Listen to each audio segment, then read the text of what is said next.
Hello students, I am Sanjay Mathapati, Assistant Professor, MCA Department, IISMR.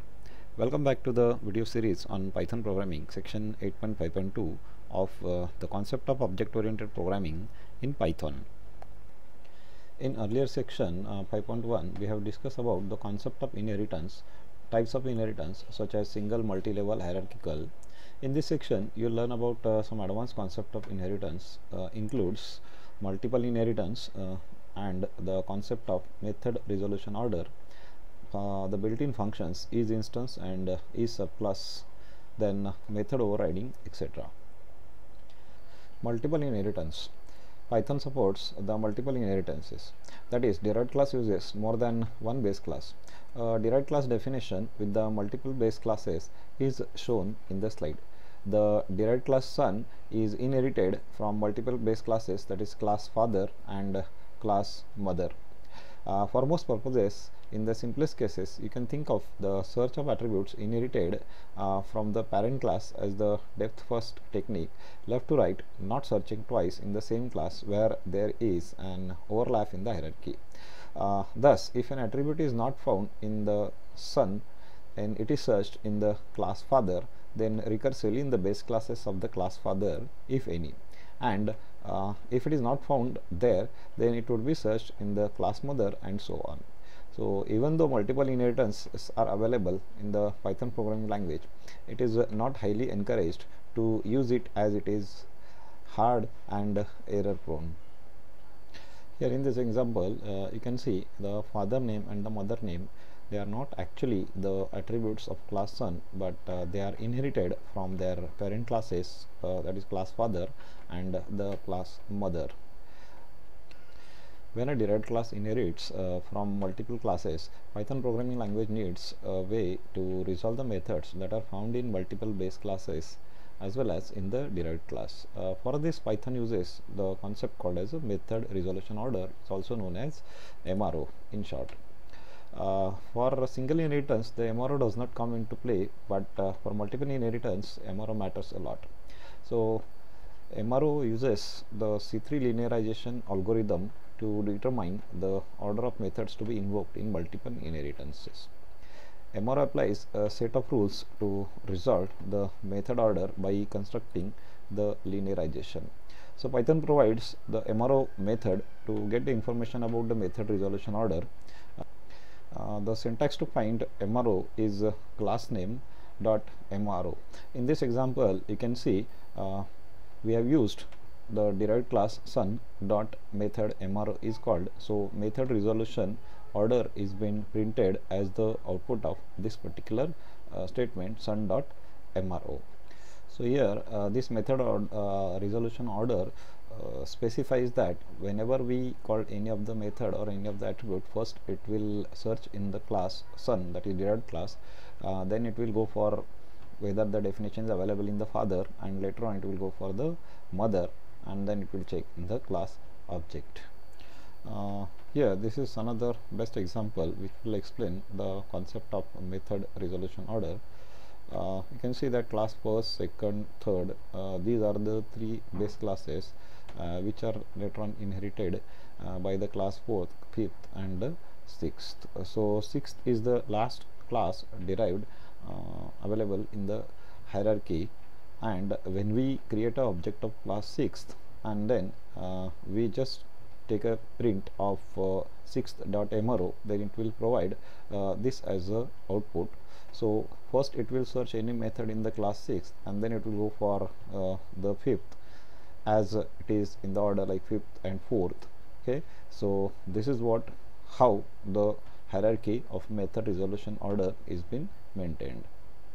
With respect to the previous example, this is what method resolution order, how it is been implemented. So here I provide the behind the scene details of the building MRO in case of multiple inheritance. The C3 linearization of derived class is the sum of derived class plus the unique merge of linearization of its base classes and list of base classes itself. The derived class and all the base classes from which the class is derived are represented as the list items. C3 linearization of a derived class can be represented as shown here. The letter L stands for linearization of class. The above representation consists of two parts, where the first part is derived class represented as a list item, and the second part consists of merge, whose results are added as the items to the list of the first part. So you just go through this entire implementation, you will understand how MRO works. The detailed explanation about this method resolution order is provided in the notes of the PPT. Is subclass and is instance functions. These are built-in functions which are used to check whether a class is derived from another class or not, and whether an object is an instance of a given class or not. Use the is subclass function to check the class inheritance. That is, we can check is subclass class 1 comma class 2. So this function returns true if the class 1 is a subclass of a class 2. So here class 2 may be a tuple of class objects. In that case, every entry in class 2 will be checked. You can check whether an object is an instance of a given class or not by using isInstance function. So syntax for isInstance function is object comma class. So here it returns true when the object is an instance of the class. So here class argument can be of a single class, or maybe tuple of classes, or it can be the type object. In that case, the isInstance function checks whether the object is an instance of each class available in the tuple, or it is a type object. If not, then it will returns the true. It returns the false, and if the value provided for this class object does not exist, then in that case the type error exception is raised. Now here is the example which shows the demonstration of how is subclass and is instance function works.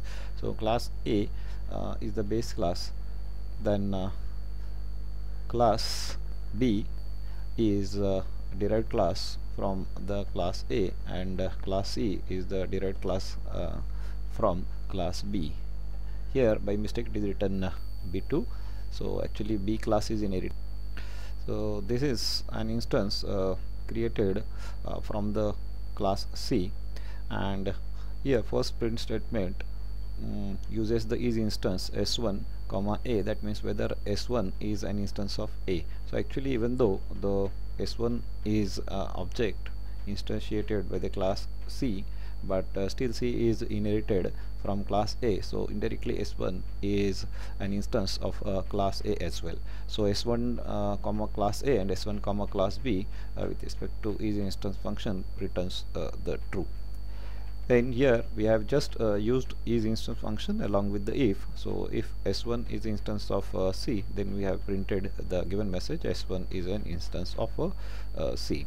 Then here is subclass. Now we have checked the different combinations of the classes, whether class B is a subclass of A returns the true, C is a subclass of A. Again it returns true even though it is not directly derived from A, but it is derived through B. Again subclass of C comma B, that is C is derived from B, is true, but B cannot be derived by C, so it returns the false. So this is the example of how is subclass and is instance function works. Now we'll see about the method overriding in detail. Method overriding, whatever members available in the parent class are by default available to the child class through the inheritance. If the class not satisfied with the parent class implementation, then the child class is allowed to redefine that method in the class based on its requirement. This concept is called as overriding. So overriding concept applicable for both the methods and constructors. Here you can see there are two examples, example 1 and example 2. In example 1, the child class show method overrides the definition of the parent class show method. here we have created the object of child class, then we have called a method m1. So even though m1 is not available in the child class, it is inherited from the parent class, and the parent class m1 gets called. But about the show, we are having the two definitions available. One is in parent and one is in child. So if it is available in the child class, then it will not go for calling it from the parent class. So the child class show method gets executed, and hence the output is in child class show. In example 2, you can see in the same example we have used class parent and class child, but here the little bit something new concept, that if I would like to explicitly call the parent class show, despite of the concept of method overriding. So how it can be called? By default, if child class has the method definition show, here explicitly I want to call the show method of the parent class, then either I have to use the class name, that is parent dot show, and we have to pass the argument as a self, or we can use the super function, that super dot show. Here super and parent both represents the parent class for this particular show. Observe one thing here, that the super dot show is called inside the show method of the child class.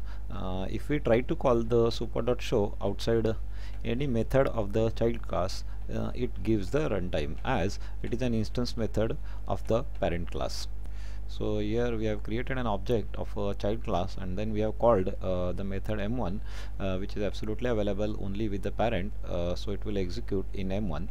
But when we call the show method with respect to the object of a child class, then it will first call the show method of the child, and then it will print in child class show, and then it will go with the another statement super dot show, and the result is in parent class show. Now the question is, using super function or the class name, which one is better? So actually it is a programmer's call, but using super function access the parent class method is the concept of dynamic programming.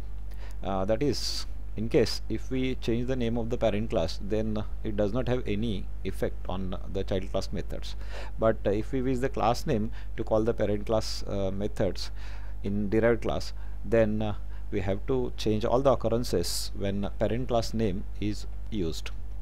So this is about the method overriding concept in inheritance. Here this is an example of constructor overriding with the help of multiple inheritance. Now class A has a constructor, class B is also having the constructor, and class C is also having constructor. So X, Y and Z, these are the members which are used to supply the values for the attributes Ax, By and Cz. Now class D is the derived class, and derivation sequence is A comma B comma C. It also has the constructor. In derived class constructor, we have accepted the values for X, Y, Z and P, where X, Y and Z are passed respectively to the classes of A, B and C, and the value of P is given to the attribute of the class D. And here this is the show function of D. But obvious, all the classes of individual classes have their own show functions, that is show method. So here we have created the derived class object, and values are passed, and the respective show methods are called with respect to that object, and here is the output for the constructor.